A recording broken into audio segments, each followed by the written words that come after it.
A radio show host in Seattle called Paul Gallant. You are definitely living in the hindsight world today, Paul. Do you feel there's been a consistent theme with the interceptions? I think every interception really has a different story. I was just kind of curious what Paul gets to say. You got f***ing grow up, mother. Are you kidding me? Paul Gallant, what the hell is wrong with you?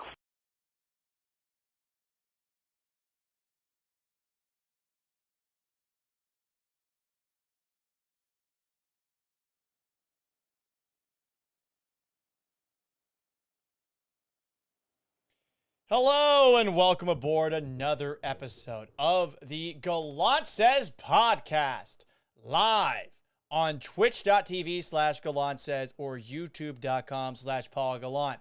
That's how you get to watch the show. I am much better in video form. Well, Paul, why don't you do TV? A great question. You can also, of course, listen to this in audio form. Apple Podcasts, Google Podcasts, Spotify, Stitcher, and SoundCloud. It is Tuesday, December 6th of 2022. Last night, I went to a Houston Rockets game for the first time since, I want to say, May of 2019.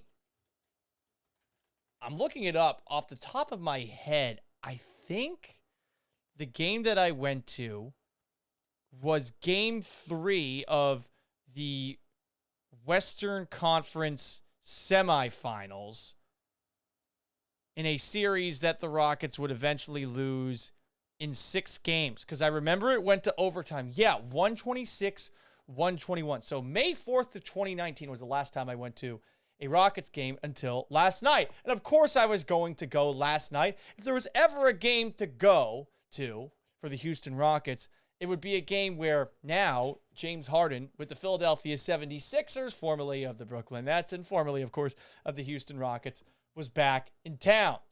Why did I want to go? Was it so I could ask antagonistic questions the way I wanted to at Deshaun Watson's return with the Cleveland Browns to Houston on Sunday? Maybe. Is it because I was hoping he would just suck? Definitely. And I did have a little bit of curiosity about this Houston Rockets team. I've watched them on television a couple of times on one of the 2 TVs that I have in my home setup. I've never quite put 100% attention on them, except for the occasional time where my old co-host, Vanessa Richardson, who I got to catch up with last night, it was great to see her when she's got an interview with someone. In particular, my guy, Jeremy Pena. And last night was an awesome time to return to Toyota Center for the first time in 2.5, nearly 3 years. Because James Harden was fucking awful. Oh my God, he was terrible. 4 for 19 from the field, 7 turnovers, got stuffed by Kevin Porter Jr. like he was Manu Ginobili with the San Antonio Spurs back in, I want to say, 2016 in the playoffs. At the end of the game, he had a bunch of ugly turnovers. He was flopping. He was throwing himself to the floor, but not getting the kind of calls that he used to get. He still did get to the free throw line a lot. And after the game, instead of asking that antagonistic question to James Harden, I did go into the Philadelphia 76ers locker room. I thought to myself, you know what? The guys who actually deserve more praise and more conversation after what we saw last night are the young Houston Rockets. Jabari Smith Jr. hitting bank threes from the corner. Kevin Porter Jr., who's been a lot more mature this season. Jalen Green.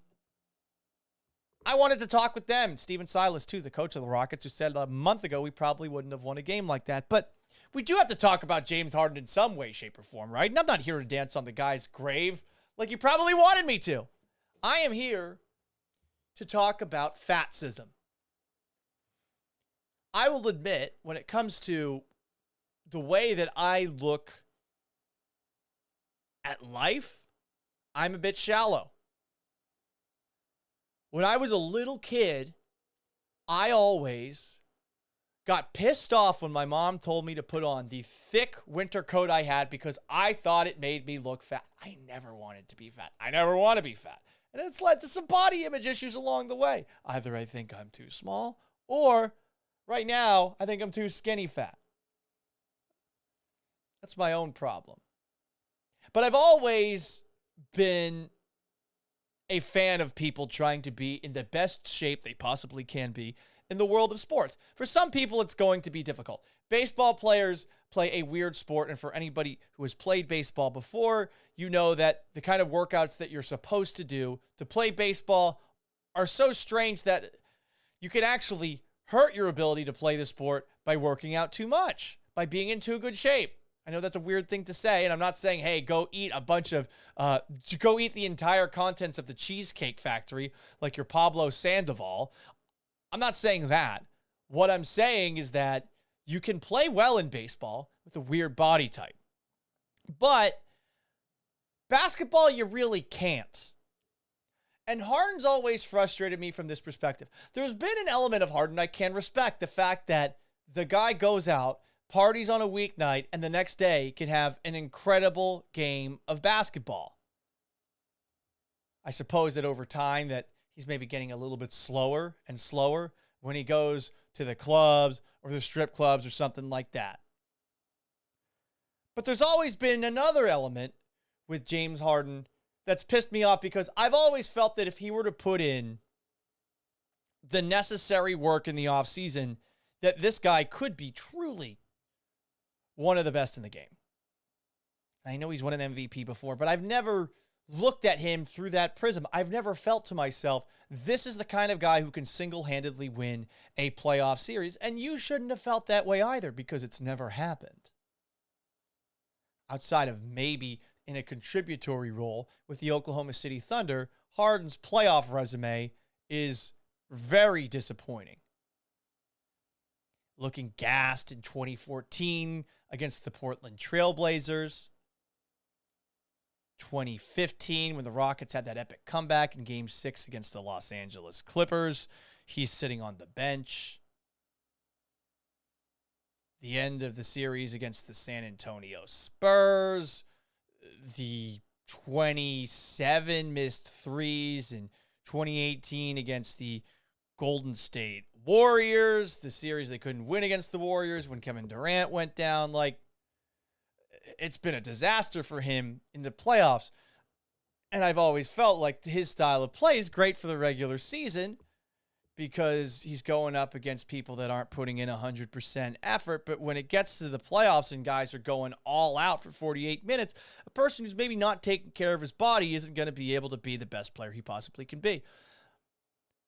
The opposite of a James Harden is Ray Allen, who seems to be obsessive compulsive and is notorious for being in incredible shape, or I guess was over the course of his career. You've probably seen videos of Ray Allen working out and like essentially sprinting on a treadmill. There have been viral images of James Harden with the Brooklyn Nets, with the Houston Rockets, with the Philadelphia 76ers, where he has looked fat. And he has been rightfully shamed in that setting for that, because that is his job. And you think he could be in better shape. And if he was in better shape in a sport like basketball, theoretically, that would make him a better player. Maybe that's not the case in football. Remember Dwayne Brown, tackle for the Houston Texans? One season he came into camp in the best shape of his life, he claimed. And then he struggled that season. This was the 2013 disaster year where the Texans finished 2-14. He wasn't good that year. And he got back to his normal playing weight, and guess what? The guy was good. Let's take a look at Yuli Gurriel in the first half of this past season. He said he cut out soda and he cut out pizza. And he struggled for the first half of the season. Sometimes you actually can potentially hurt yourself by going all out to be svelte. But in basketball, being svelte is great. And if James Harden had ever put in that effort, then maybe we wouldn't be looking at a guy who was 4 for 19 from the field last night, a guy who was missed a month of time with injury, and a guy who was on a minutes count last night, though he did end up playing for 41 minutes. And it just has me thinking about fascism in general. Today, you might see that show, I think it's on HBO Max, with Lizzo. The title is something along the lines of, Don't Forget About the Big Girls. And it's about a bunch of large female dancers who are really good at dancing, but also look out of breath while they are dancing. in a very, very plus size kind of fashion. It's not good to be in bad shape. It's not good to be fat. We should all make the effort to be in the best shape we possibly can be in. And for whatever reason, in 2022, it seems like you can't tell people that. Like you're going to come across like you're Ben Stiller's character in Dodgeball. Like you're going to come across as a bully of some sort. This is the one situation that you should bully yourself in, right? Doesn't guaranteeing yourself, and maybe that's an extreme thing to say, but doesn't giving yourself a better percentage chance of long-term health by not being overweight, obese, putting a ton of undue stress on your joints, making it so that it's easier to walk around. Isn't that something that we should all be trying for? There's been a lot of inclusion and acceptance over the last couple of years. I will continuously pound the table. This is not a spot where we should be promoting people being out of shape. There's definitely a limit, and we should not be psychotic about it. That's for sure. I feel bad for kids who've got body disorders and self-image issues and stuff. I feel bad for regular people that feel that way. But a good thing to do when you're in a spot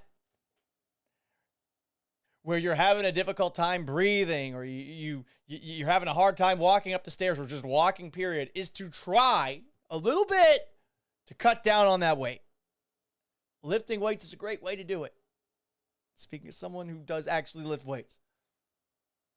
I'm not saying everybody across basketball accepts that James Harden has at times looked like a slob. I'm not saying that that is something that's prominent in the basketball world. I'm just saying that he should be fat shamed more than he was for those viral images. And I wonder if he had actually taken it to heart as opposed to becoming the entitled player that the Houston Rockets allowed him to become by enabling his every single women desire. Not entirely his fault for becoming that guy. Had they done that, I do wonder where he would be in his career at this point in time. Speaking of fatty boom baddies, remember when Spain as a nation was the fatty boom baddiest of them all? And we're talking like the late 1500s, the early 1600s. If you were watching the World Cup today, you might have seen Spain lose to Morocco. And I got to say, I enjoyed that very, very much. First off, because I don't enjoy watching Spain play soccer. I don't. They pass the ball around a lot. They're not very aggressive.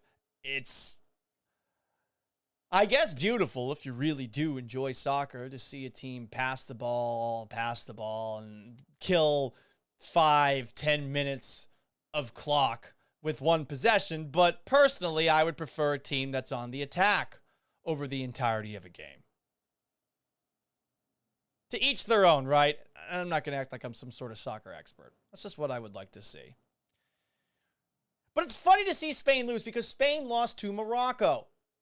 And if you're familiar with history at all, Morocco is a country where a lot of Spaniards were expelled to during, I think, 1492, one of the most consequential years in world history. Columbus discovers the New World. And on top of that, you had Spain kicking all of the Moorish people out of their country by conquering Granada in 1492. Eventually, they kicked everybody out of the country. Spain might be the biggest asshole country in our world's history. But you forget about it because Spain's been rather irrelevant over the last 200 to 300 years or so. But here are some examples of it.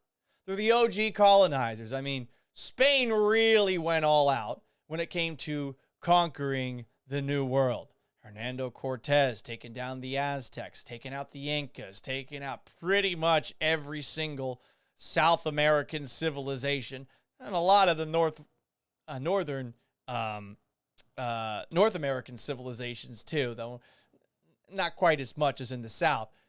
They're the OG colonizers of the world. They're bringing disease. They're killing a shit ton of people doing that. At the very least, England and France, for the most part, kept it to North America. Spain went everywhere. Spain also instituted a caste system. So if you're a true-born Spaniard, you're at the top of the food chain. If you're below that, you're mixed race in any way, shape, or form, you are, well, not special, at least in Spain society. It's still a rather racist society today. It's interesting to get people from Spain's opinion on Latin American countries. Hell, it's interesting to get people from Cuba's perspective on Latin American countries as well. Because Cuban, I think, believe themselves to be like, of all of the people in the Western Hemisphere, like the closest to Spain. That's at least the vibe I have gotten. You have the Spanish Inquisition. The Spanish Inquisition where, yeah, Spain decided, you know what? If you ain't Catholic enough, we're going to fucking kill you. Burn you at the stake. You've got the expulsion of the Moors, as I talked about a little bit earlier. You've got Protestant persecution. So you just hate to see them lose in the World Cup. Not. Especially to Morocco, a nation who descended from them. But it had me thinking now that Spain is officially out of the World Cup. Who is the biggest a-hole nation from a historical perspective left? Because every country that's still in existence has probably done some fucked up stuff to maintain itself to this point, right? So of all the teams left, and I don't know what the score is of Portugal and Switzerland. Let's see. Is that game on right now? Looking it up online. Portugal is up 2-0 on Switzerland at halftime. So I'm assuming that Portugal is going to advance. But we'll include Switzerland as one of the 9 teams remaining in the World Cup for the sake of this conversation.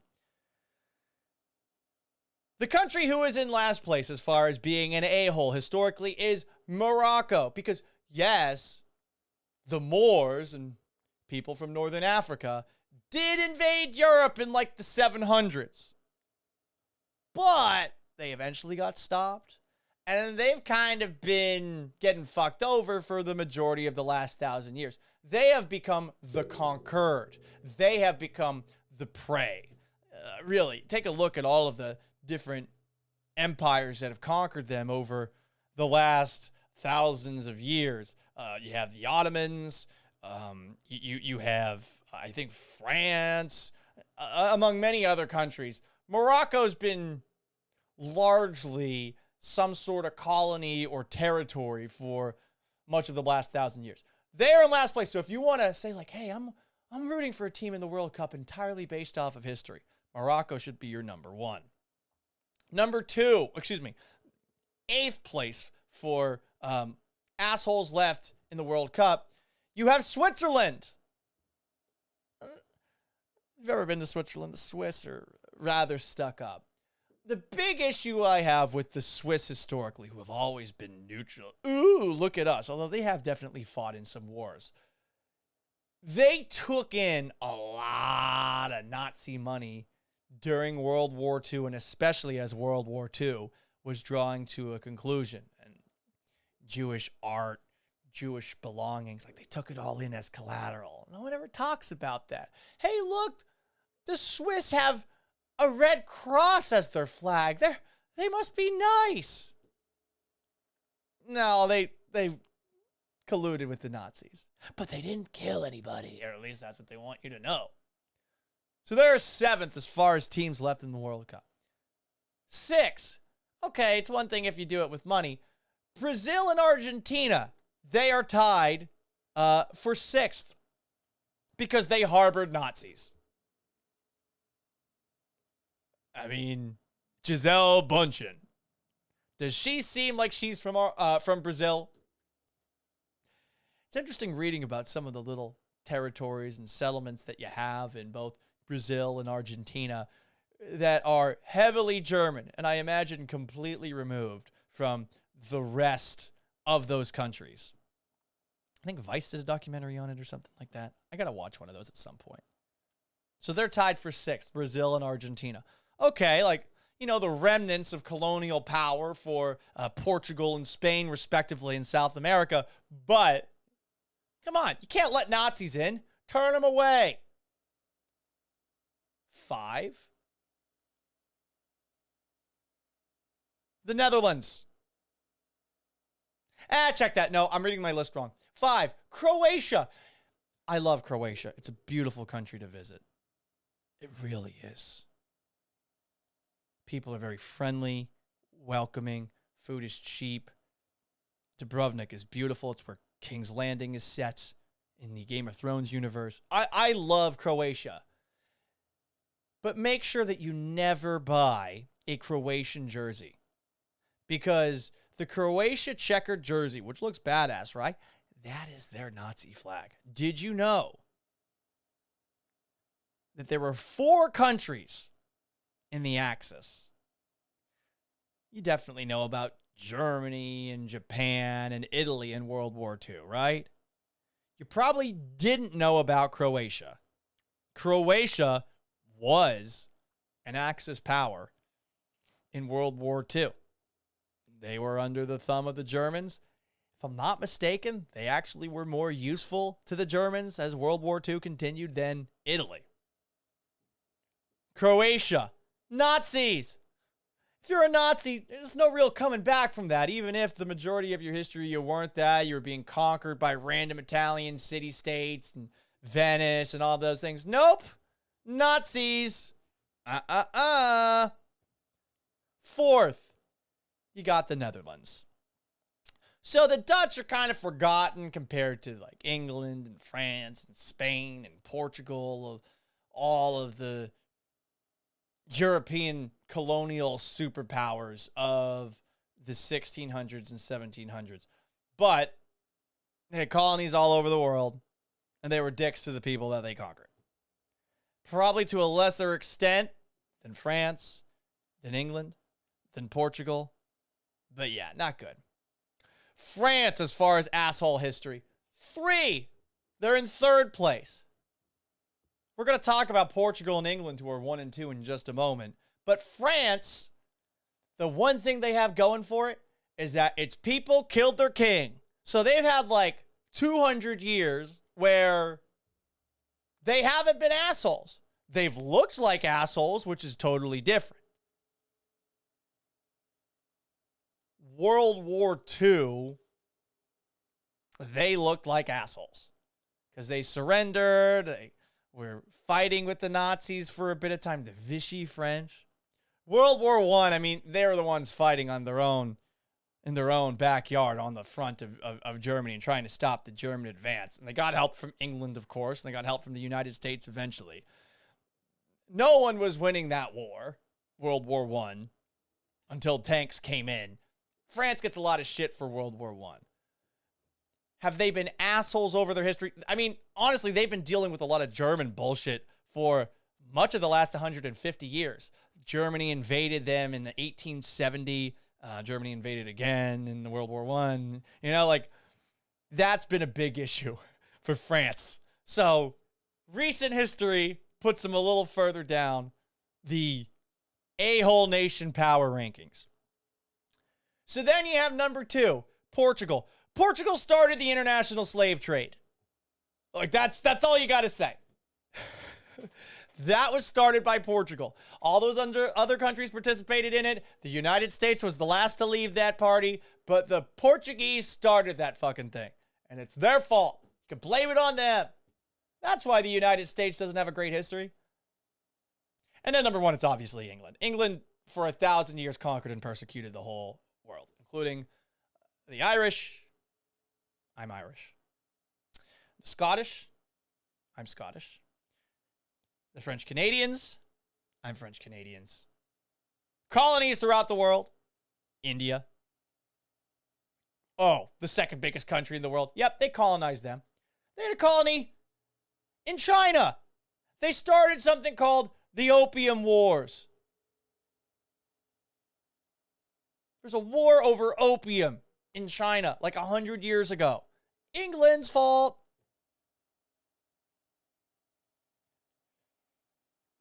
Take a look throughout the world. England. They bad. They very, very bad. But you knew this already if you've been listening to me enough. Up next on today's episode of the Gallant Says podcast. Breaking news across the NFL today was that the Tennessee Titans fired their general manager, Jon Robinson. A very surprising move. I was shocked by that. Not because it happened, more so because of why it happened. It seems like it happened because A.J. Brown pantsed them. A.J. Brown had 100-plus yards receiving with the Philadelphia Eagles, who he was traded to this offseason, and 2 touchdowns, could have been 3 touchdowns, honestly.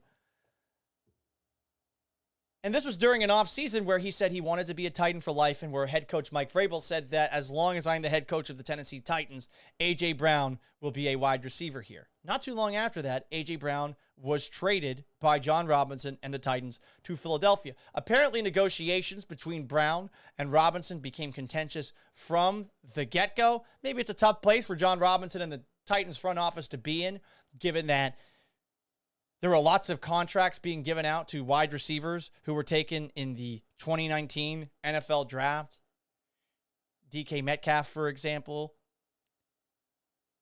Still, it was a fucking dumb trade. You were the 1 seed in the AFC last year, and you trade away one of your best offensive players on a team that's still holding it together, despite Ryan Tannehill being their quarterback. That was an awful move. I wondered about it when it happened. If this was something that the Titans front office had told Robinson to do, because remember, they were trying to get funding for a brand new stadium in Nashville. Maybe that's why they are looking to offload some money. They can't actually afford them. But if the Titans were firing him, I'm assuming Mike Vrabel had a lot of say in this matter, to have it happen right after A.J. Brown came back with the Philadelphia Eagles to absolutely kick Tennessee's ass. I mean, that's got to be the cause of it. A.J. Brown gets his vengeance too. He was pissed off about it in the moment. He tried to act like he wasn't pissed off about it in the week leading up, but you heard him in the post-game press conference where he was reveling in that moment, and now he gets even more vengeance. He's like Batman by Robert Pattinson. I'm vengeance. So good for A.J. Brown. I bet you're feeling pretty good today if you're A.J. Brown.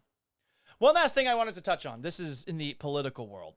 I don't know anything about the Real ID Act. All I know is that it is hilarious how long it's been taken to put into place. So I looked this up on Wikipedia. I saw a headline about it as a push notification for one of the news subscription services that I have that emails to me. The Real ID Act of 2005 was an act of Congress establishing requirements that driver's license and identification cards issued by U.S. states and territories have to satisfy to be accepted for accessing federal government facilities, nuclear power plants, and for boarding airline flights in the United States, with essentially verification of personal information presented when applying for said identification document. Blah, blah, blah, blah, blah. Essentially, it seems like a little more due diligence was being put in to securing identification in the U.S. Seems like it's pretty important, right? Especially after September 11th. You would think that if this was something that was thought of after September 11th, that this would be in effect already. It was supposed to take effect by 2008. And look, I get it. Like, states have individual rights and stuff, but I'm trying to figure out why states might be so opposed to a better identification system and why people would be dragging their heels as long as they did. And I like to blame it just on the government without knowing a whole lot, and I'll admit that. Eventually, states, continues this Wikipedia write-up, began to comply with the Real ID Act of 2005 in 2012. Enforcement began in 2014 in certain federal facilities. But here's what's really amusing about this. Between 2014 and 2018, some states, again, were not compliant. And because there was no because they weren't compliant, this kicked the can further down the road. You would think that this would be a pretty important thing for governments to take care of. Maybe certain demographics of the United States are a little bit nervous about the idea that you need to have a little bit more authentication behind whatever identification you're using. But I mean, this seems like something that would be more of a priority. We're talking about 2018. I mean, that's almost 5 years ago. So this continues. During the COVID-19 pandemic on April 27th of 2020, the extended deadline after which identification documents would have to satisfy the Real ID Act standards to be accepted by federal agencies, it was extended by 1 year to October 1st of 2021. May 3rd of 2021, it was extended to May 3rd of 2023. And yesterday, it was extended once more to May 7th of 2025. So we're talking like 20 years here since the Real ID Act of 2005 was put in place. And we're talking about more verification necessary to get identification. I don't know. Seems like this would be a priority. How is this taking 20 years? All you can do is blame the government for just being inefficient. And this is what your taxpayer money goes to. Simplistic take by Mr. Politics himself, Paul Gallant. Big thanks to everybody who tuned into today's edition of the Gallant Says podcast. We try to do this thing every single weekday at about 1 o'clock. We'll be back at it tomorrow. If you haven't already, either subscribe to my YouTube channel, youtube.com/Paul Gallant, or Twitch channel, twitch.tv/Gallant Says, to watch and join and talk with this show in progress. But you can also subscribe to the podcast on Apple Podcasts, Google Podcasts, Spotify, Stitcher, and SoundCloud. So long, farewell. Have yourselves a wonderful